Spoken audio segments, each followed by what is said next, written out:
The moment you literally get dropped into Hot Wheels style tarmac spaghetti, you realise we're not playing a regular driving game here. If you've played any previous Trackmania title by Nadeo, you should already expect plenty of mania. Trackmania. Trackmania Turbo is a self-styled arcade racer with 200 short tracks at its core. The single-player mode has you tackle them in a quick-fire time attack format. The tracks are unlocked in batches and gradually get more ridiculous, therefore more difficult. There are 4 specific track types, which you have to use the designated car for, as each car is suited to the specific track type. This is the drifty car for the drifty circuits, the off-road car for off-road, obviously, the magnetic wheeled scale-electric car for when the track has completely had enough of gravity, and the formula car, because, well, it's faster, isn't it? With the time attack format, the only approach is to go hell for leather, which can involve relentless attempts to the point where the track is ingrained on your brain. This is because any little mistake can knock your car grossly off course. For example, if you take a jump just slightly off angle, you either watch your car slowly skewing into an awkward landing position and hope that somehow you can correct the inevitable bouncing mess, or you could just chalk it up as another failed attempt and press the quick restart button, which is probably the most important feature in this game. Although, it's not too difficult to get a gold medal time. The real contest and perfectionism comes when you consider the leaderboard aspect of the game. The leaderboards narrow from a global position to a local ranking. This adds to the challenge, as I found myself constantly trying to get into the top 10 fastest times in the Northeast, and it is satisfying to see your time jump up the leaderboards. You can also see your friends' personal best times and load their ghost to race against. Even though you bested the gold medal time by 3 seconds ages ago, you still find yourself trying to beat their time. The friendly ghost taunts you as you try to shave 0.2 of a second in some kind of nitrous-fueled haunted steeplechase.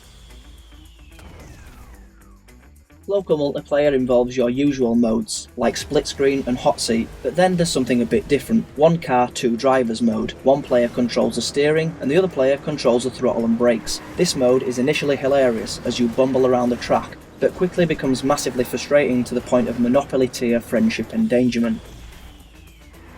Online multiplayer racing is almost always a first corner pile-up, followed by swearing and everyone quitting. Because of this, Nadeo wisely disabled player collision, especially as multiplayer can involve up to 100 players.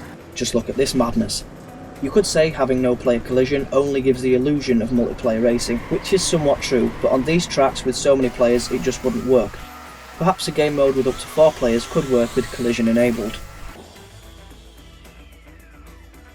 Trackmania has a track builder feature, which means thousands of tracks will be created and published by users. But with user-created content, be prepared to have to sift through the dross in order to find the better tracks. Thankfully though, there is a vote ranking system to provide at least some kind of moderation. About the track building itself, you think racing in this game can get frustrating. Using a controller to access multiple wheel menus and arrange hundreds of assets is a test of patience. This feature is without a doubt better suited to PC, but if you're willing to stick at it and persevere, it's possible to make tracks just as crazy as the developer ones. There is an element of vehicle customization in Trackmania, but nothing to get too excited about, just your typical selection of paints, flags, numbers and all that. Another little gripe is that the in-race music restarts every time you quick restart, so get ready to hear the first 10 seconds of all the tracks, or just turn it off and play your own music. And speaking of turning things off, there's this guy.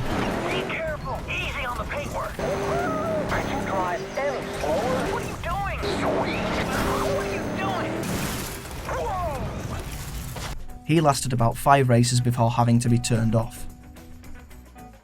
Unfortunately though, there's something that you can't turn off.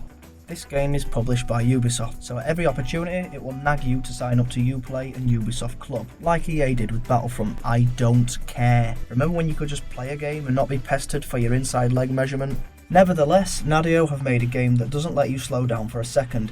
It will drain you and mould you into a perfectionist.